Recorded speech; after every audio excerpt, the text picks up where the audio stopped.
Mas para compreender em si o que está acontecendo hoje, Luiz, entre Israel e o Irã, essa rivalidade política e geoestratégica, me parece importante, como cientista geopolítico, de falar um pouco do passado.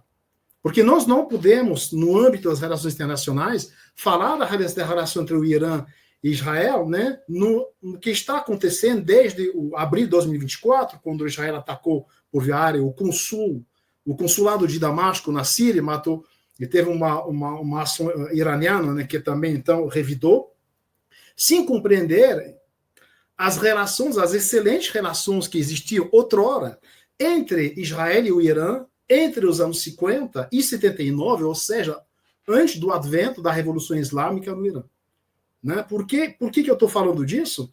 Porque durante esse lapso de tempo de quase 30 anos, nós tivemos, então, uma monarquia safevida, né, do Shah Reza Mohammad Pahlavi, que a partir dos anos 50, 2 anos depois da criação do Estado de Israel, que foi criado sobre os escombros e cadáveres dos israelenses, relembrando, né, essa expressão utilizada pelo historiador israelense Ilan Pappé, no livro chamado hebraico, né, Atihur Etni Shel Palestina, ou seja, a limpeza étnica da Palestina, né, que vai, então, de fato, nos levar, Luiz, a ter um Estado artificial, um enxerto ocidental, composto, na sua maioria, de judeus europeus, que são ucranianos, que são russos, que são alemãos, né, que a gente vai, assim, chamar de israelenses a partir dos anos 48, né, sobre, obviamente, essa limpeza étnica, né, essa desarabização da Palestina, né, que vai expulsar os palestinos e ter consequência no mundo árabe na sua totalidade. Não apenas no Oriente Médio,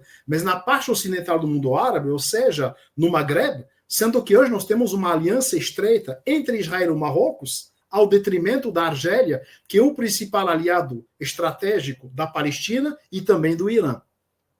Então, para falar em breve desses acontecimentos dos anos 50, é importante reparar que de 50 a 79, Israel e o Irã mantinham uma relação diplomática secretas, mas relativamente cooperativas, entre os dois países. Por quê? Porque os dois países são dois países que são, de uma certa maneira, dois países não árabes. Nós temos esse Estado artificial criado em 48, Israel, e nós temos essa velha nação persa, né, que tem quase entre 5.000 e 7.000 anos de história, né, que é, de fato, uma nação não árabe, e, além disso, que representa, pela sua religião oficial, uma religião xiita, uma minoria, como dizer, no mundo islâmico, e cuja Revolução Islâmica em 79 vai ter um impacto enorme, não apenas no mundo islâmico como um todo, mas também no que diz respeito às minorias xiitas no Oriente Médio. Né? Ou seja, no Líbano, na Síria, no Iraque e no Bahrein. Quando eu falo de minoria, eu falo minoria política, quando os xiitas são maioria, demograficamente falando, como no Bahrein e como no Iraque, mas que são representados por governos que são sunitas. Né? Isso desde o Império Otomano. E depois os ingleses, a partir de 1920, no Iraque, vão continuar esse jogo. Então, o surgimento da República Islâmica em 79, ela representa no inconsciente coletivo dos xiitas, né, uma forma de baluarte, de proteção moral e psicológica, né, que vai, de fato, desempenhar um papel importante. Mas para voltar a esse período, então, o que acontece? Israel como o Irã, então, são dois países que não são integrados no mundo árabe e que vão, cada um por motivos diferentes, se encontrar por meio de um aliado em comum, que são os Estados Unidos.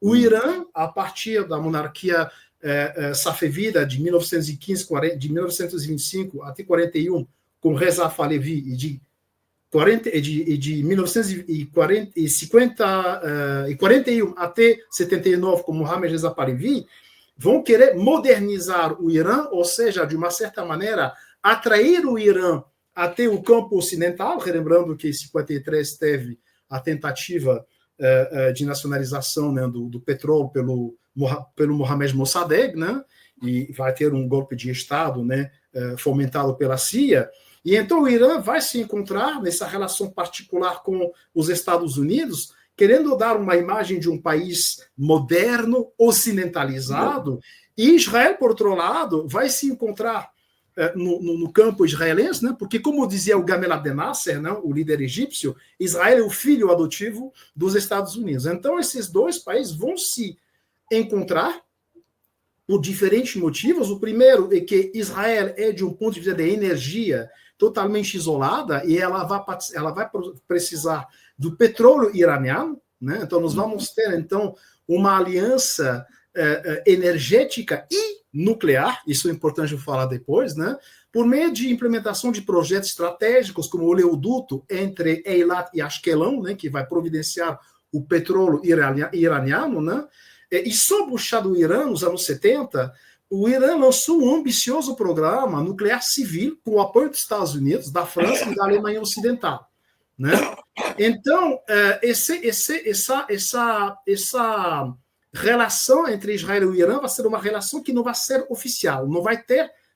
Israel vai reconhecer a República Safevida em 1950, o Irã não vai reconhecer Israel oficialmente, então você vai ter uma implementação de escritores comerciais em Tel Aviv, em Teherã, entendeu? Mas não haverá embaixada. Portanto, você vai ter, então, uma relação diplomática muito ativa, discreta, né?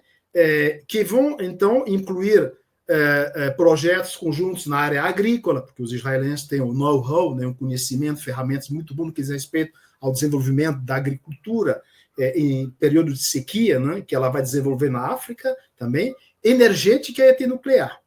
Então, o Irã, embora Israel não tenha sido um fornecedor oficial, houve uma colaboração indireta dentro do quadro de parcerias estratégicas e energéticas entre o Irã e Israel, para realizar uma cooperação energética via o oleoduto Eilat Ashkelon.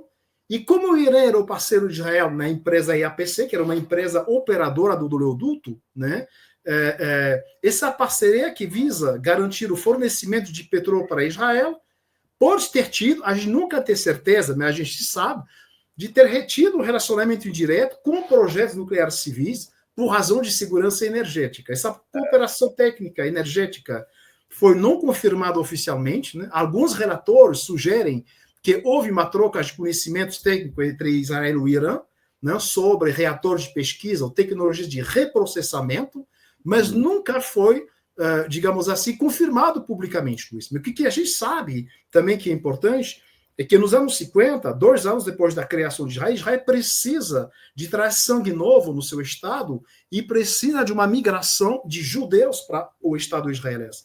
E é importante saber, que as pessoas que estão participando saibam também, que a maior comunidade judia do Oriente Médio está no Irã até hoje.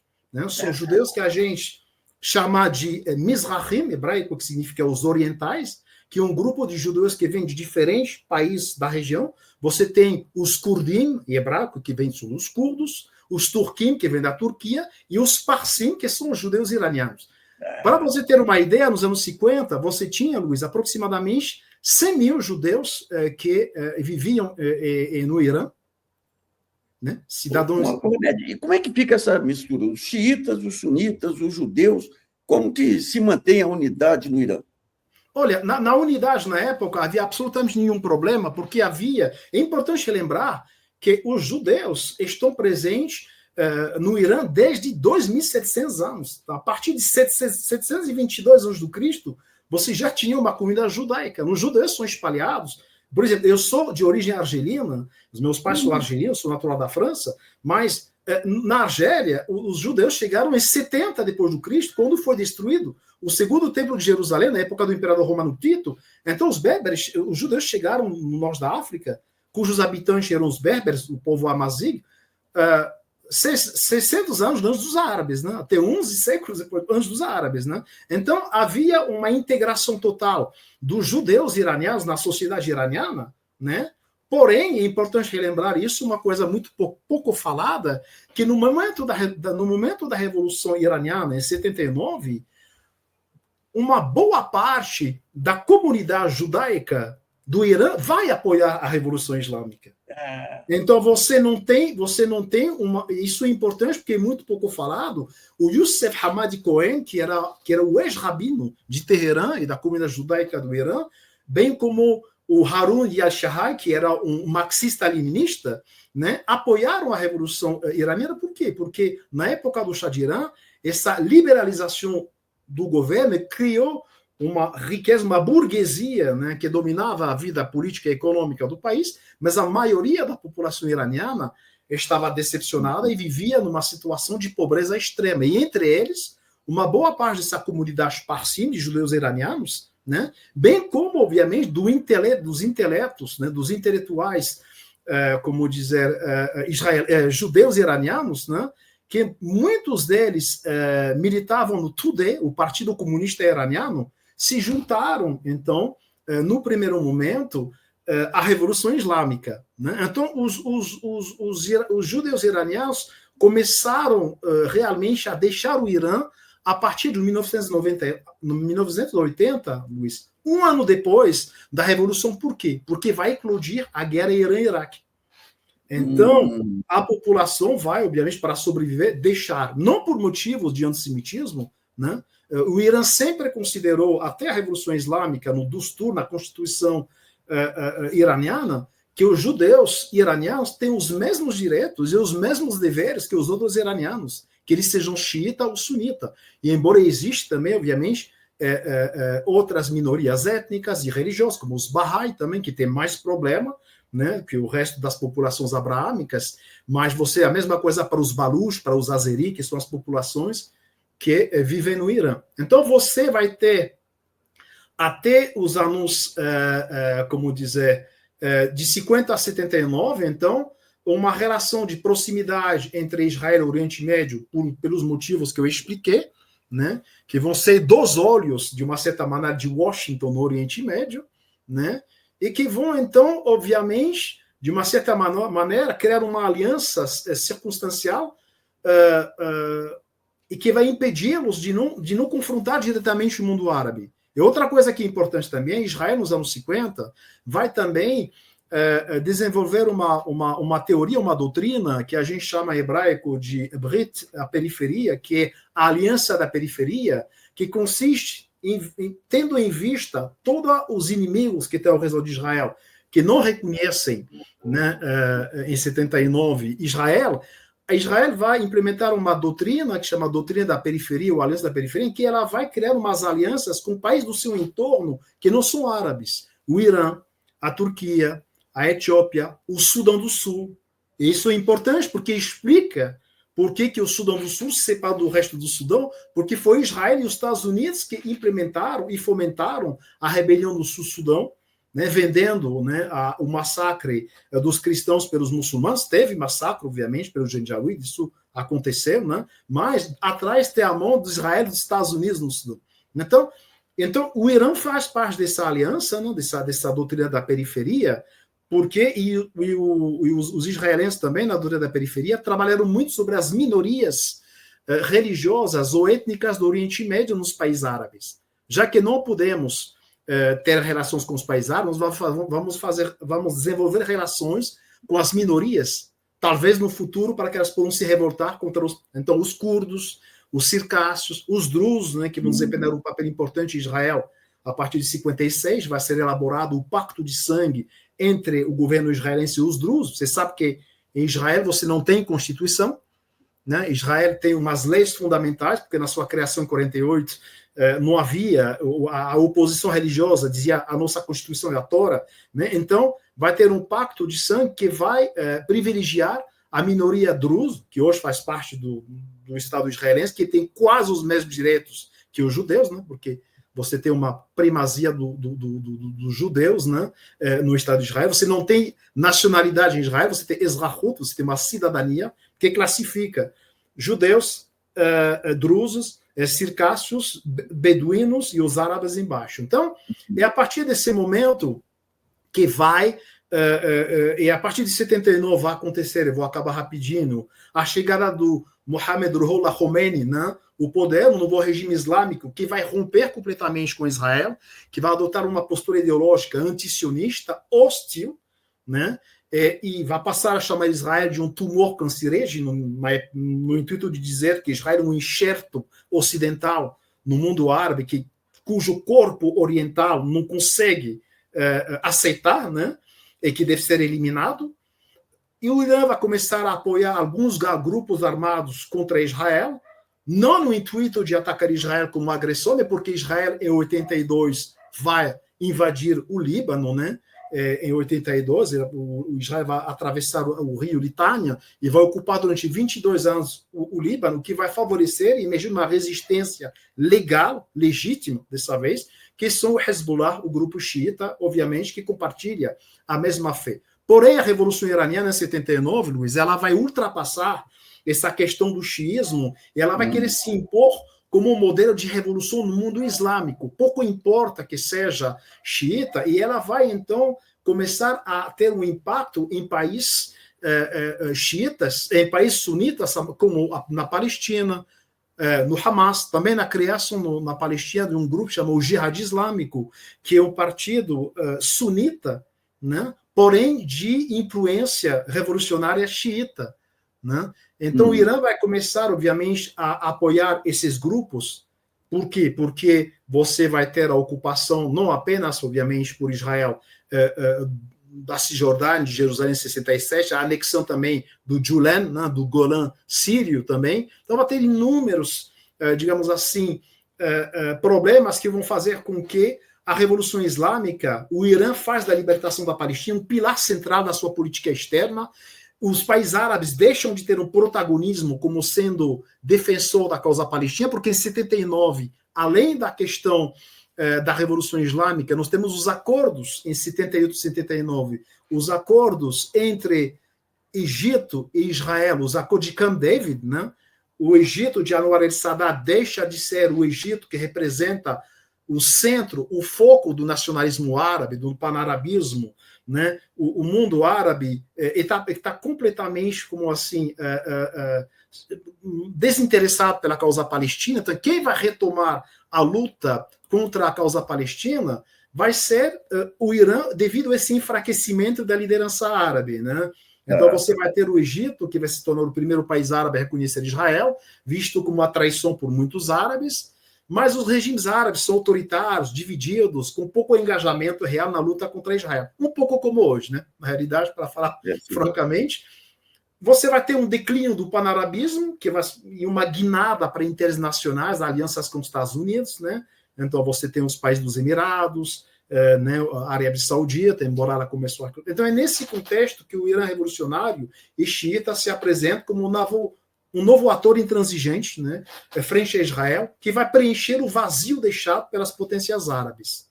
Então o Irã não apenas discursa, mas ele age também, Luiz. Quando você quer me interromper, você me fala, tá? Não, tá ótimo, tá ótimo. Perfeito.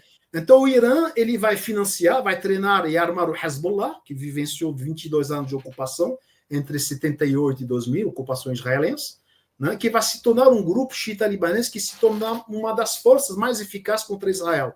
E aí a questão xiita é uma questão que não tem que ser falada no contexto libanês, porque essa questão é libanesa, mas muitos libaneses, cristãos ou de outras confissões, que seja ortodoxo, greco-católico, maronita ou sunita, reconhecem que se não fosse o Hezbollah, talvez hoje o Líbano falaria hebraico e não falaria mais árabe.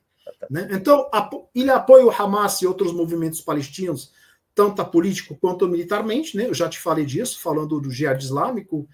E Israel acredita, então, ou quer vender Então, a partir desse momento em que teve a Revolução em 79, as relações entre Israel e o Irã são rompidas, tá?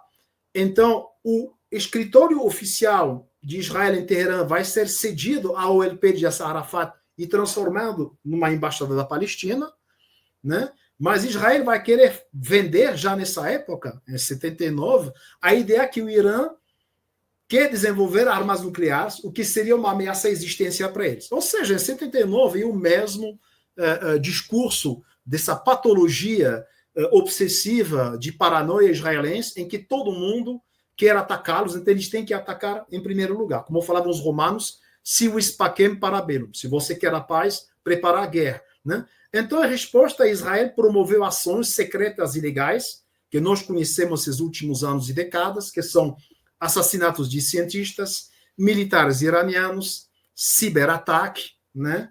E isso é, de fato, uma questão muito difícil. Agora, sobre a questão do programa nuclear iraniano, o programa iraquiano do urânio ele começa em 57, com a ajuda dos Estados Unidos. E dentro do programa, tem um programa que chamava Atoms for Peace, Átomos para a Paz, né? Os Estados Unidos vão fornecer um reator de pesquisa nuclear para a Universidade de Teherã. Essa reaproximação e cooperação científica vai se acelerar na época do Shah de Irã em 74.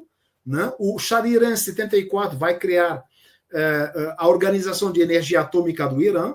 Né? O objetivo era de construir 20 nucleares civis até o ano 2000. Eles vão ter como parceiro a Alemanha. Eu digo tudo isso não é por acaso, porque a Alemanha hoje é um inimigo do Irã, né? Ele considera que Israel faz o trabalho sujo, como falou o ministro, né? o chanceler, né? o chanceler alemão. A França também vai se tornar acionista do consórcio Eurodeal, e ela vai também enriquecer o urânio para os iranianos. A Argentina também, né, que vai ter uma cooperação técnica limitada, formação de engenheiros nucleares nos anos 70, ela vai retomar a partir do final dos anos 70 essa cooperação com o Irã, mas em uma parceria que ganha importância após 79. E o Irã, isso é importante, já assinou o Tratado de Não Proliferação Nuclear, o TNP, em 68, que ele ratificou em 70, 2 anos depois, enquanto Israel, que possui entre 80 e 400 ogivas nucleares, nunca assinou o Tratado de Proliferação Nuclear. Então, Luiz, o programa nuclear iraniano, ele começou nos anos 50, se intensificou nos anos 74, né? E se tornou mais relevante após a Revolução Islâmica, a partir do momento em que o país vai se tornar isolado internacionalmente, você sei que ele vai ser potencialmente o alvo dos Estados Unidos e Israel. Por quê? Porque aconteceu a guerra Irã-Iraque, de 80 a 88, né? Que foi uma guerra cujo objetivo era de enfraquecer o Irã para que não se torne e exporte a Revolução Iraniana para esse país do mundo árabe, ou do terceiro mundo, porque a Revolução Iraniana não é intrinsecamente xiita, né? Ela oferece o que a gente chama uma libertação, uma teoria da libertação islâmica, que vai além da questão religiosa, que leva em consideração aspectos sociais que são muito importantes, que são representados pela corrente de esquerda da Revolução Iraniana, como Ali Shariati, que foi um grande líder teórico da Revolução Iraniana, amigo de Frantz Fanon, que traduziu do farsi, da língua persa, do francês para a língua persa, as obras, né, Os Condenados da Terra, de Frantz Fanon, que também lutou em favor da Revolução Argelina, né? Então, a gente vai ter, então, a partir desse momento, uma forma de conflito indireto que vai acontecer entre Israel e o Irã até hoje, uma confrontação assimétrica indireta. Em inglês, a gente fala leadership from behind, né? Você tem os Estados Unidos sempre, né? Por meio de grupos aliados, proxy, né? O Israel vai atacar posições iranianas na Síria, enfrenta o Hezbollah no Líbano, ajuda também, digamos assim, o Estado Islâmico, né, contra o Irã na Síria. Aliás, não é por acaso que hoje, né, o primeiro-ministro Netanyahu reconheceu que ele está utilizando membros do Estado Islâmico na faixa de Gaza, né, para combater, né, o Hamas nesse genocídio, nesse palestinocídio em andamento.